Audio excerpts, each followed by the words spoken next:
और इसी पर हम ज़्यादा चर्चा करते हैं। हमारे साथ खास मेहमान मौजूद हैं, प्रोफेसर और एक साइकोलॉजिस्ट तेजल दवे, उनसे बात करेंगे। तेजल, आपका शुक्रिया अदा करना चाहेंगे TV9 से जुड़ने के लिए। यहाँ पर आपसे सबसे पहला सवाल पूछना चाहेंगे, हर बार की तरह इस बार भी लड़कियों ने बाजी मारी है, क्या कहेंगी? आई थिंक लड़कियाँ या लड़के that is not very important, but आज के ज़माने में लड़कियाँ हर क्षेत्र में आगे हैं, तो एकेडमिक्स में definitely girls are doing well and they will do well. आप एक साइकोलॉजिस्ट भी हैं, बतौर प्रोफेसर भी आप काम कर रही हैं। आपको क्या लगता है लड़कियां जिस तरीके से आगे आ रही हैं, आप कहें प्रोफेसर्स का खास तौर पर मोटिवेशन किस तरीके का होता है स्टूडेंट्स के सक्सेस के लिए?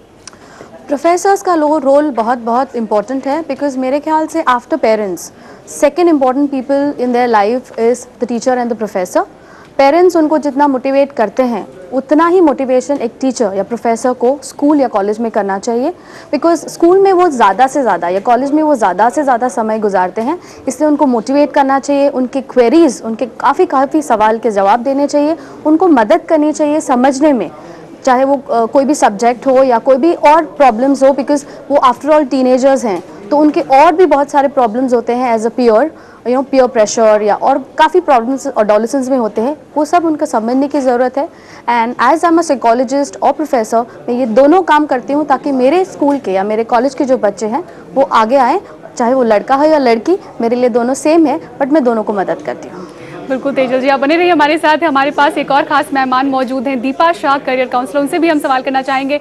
सबसे पहले दीपा, आपको स्वागत करना चाहेंगे TV9 पर। यहाँ पर हम आपसे पूछना चाहेंगे, जिस तरीके से 12वीं का एग्जाम होता है, रिजल्ट्स आते हैं, यहाँ पर जिस उम्र में बच्चे होते हैं और उनके लिए एक अहम पड़ाव होता है ये, क्योंकि आगे का करियर वो डिसाइड करते हैं कि क्या ऑप्शन होने चाहिए, किस स्ट्रेस के साथ वो रहते हैं और उनके लिए करियर ऑप्शन, बतौर करियर ऑप्शन क्या लगता है आपको कितना स्ट्रेसफुल होता होगा चूज करना कि आखिर कौन सा करियर अपनी ज़िंदगी के लिए वो चूज़ करें? उनके लिए स्ट्रेसफुल तो नहीं कहूँगी मैं। आई फील कि पेरेंट्स उनके लिए बहुत ही ज़्यादा स्ट्रेसफुल बना लेते हैं, क्योंकि कभी कभी पेरेंट्स को चाहिए कि whatever they do, if the parents are CA, अगर वो चार्टर्ड अकाउंट है, उनको चाहिए उनके भी बच्चे CA बन जाएं। But as a counsellor I will seriously say कि बच्चों को अपने विश्वास, अपने ड्रीम्स को फॉलो करने दीजिए, उन्हें जो भी पसंद हो अपनी एबिलिटी के हिसाब से उनको आगे बढ़ने दीजिए। और अभी एज अ काउंसलर हम लोग टेस्ट भी लेते हैं, अगर बच्चे कंफ्यूज हो या तो पेरेंट्स कंफ्यूज हो, वो aptitude test, interest inventory test और पर्सनालिटी टेस्ट के थ्रू भी उनकी एबिलिटी उन्हें समझ में आ सकती है।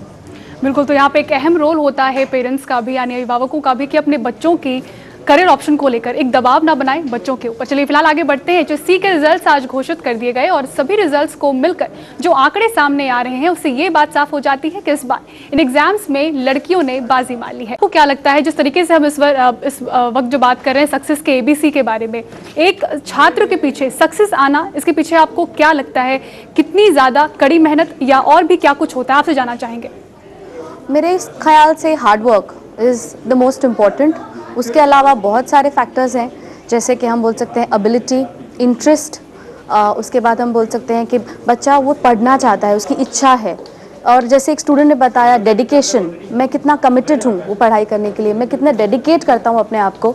दूसरा ये भी वेरी इंपॉर्टेंट थिंग है कि बच्चा जो भी उसको सब्जेक्ट पसंद है उस सब्जेक्ट के बारे में कितनी इन्फॉर्मेशन गैदर करता है, ना कि केवल सब्जेक्ट जो पढ़ लिया उसको प्रोड्यूस किया, बट रिसर्च या लाइब्रेरी में उसके बारे में इन्फॉर्मेशन गैदर करना और फिर उस सब्जेक्ट के लिए पढ़ना। सक्सेस का और एक इम्पॉर्टेंट फैक्टर है मोटिवेशन, कॉन्फिडेंस, अपने ऊपर विश्वास कि मैं कुछ कर सकता हूँ या मैं कुछ कर सकती हूँ, बहुत ज़रूरी है। और ऐसे मोटिवेशन, इंटरनल मोटिवेशन, पेरेंट्स एक बार बोलेंगे, 2 बार बोलेंगे, टीचर्स भी बोलेंगे, लेकिन आफ्टर ऑल डिसीजन या मोटिवेशन बच्चे के अंदर से होना चाहिए पढ़ाई करने का। I think it's a combination of lot of things, but that will help a child to success.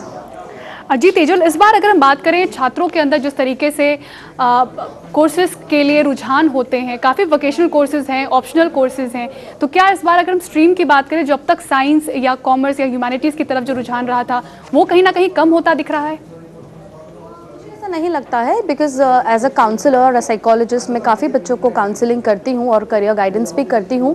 आजकल ये ज़रूर हो गया है कि काफ़ी सारे ऑप्शंस अवेलेबल हैं, लेकिन जो बच्चे इंक्लाइंड है इंजीनियरिंग या मेडिसिन या साइंस रिलेटेड या चार्टर्ड अकाउंटेंसी या जो ऑलरेडी फील्ड्स हैं उसमें भी जाते हैं, लेकिन जो बच्चे जिनका एप्टीट्यूड और इंटरेस्ट थोड़ा हटके होता है या पर्सनालिटी थोड़ी हटके होती है, वो definitely offbeat careers choose करते हैं जो पहले इतने ईजिली नहीं लिए जाते थे। अगर हम देखें फैशन इंडस्ट्री, जिस तरह से फैशन इंडस्ट्री ग्रो हो रही है, या कोई भी जर्नलिज्म, इफ से मास मीडिया, कि इतना फ्लरिश हो रहे हैं ये सब फील्ड्स जो पहले नहीं होते थे। और मेरे ख्याल से बिकॉज अवेयरनेस ज़्यादा है और काफ़ी बच्चे इस फील्ड्स में जाना चाहते हैं, इसके वजह से भी आई थिंक ये this fields are really coming up. बिल्कुल। तेजल, आपका बहुत बहुत शुक्रिया, आप जुड़ी हमारे साथ तमाम बातचीत, तमाम चर्चा के लिए बहुत बहुत आपका शुक्रिया। तो आज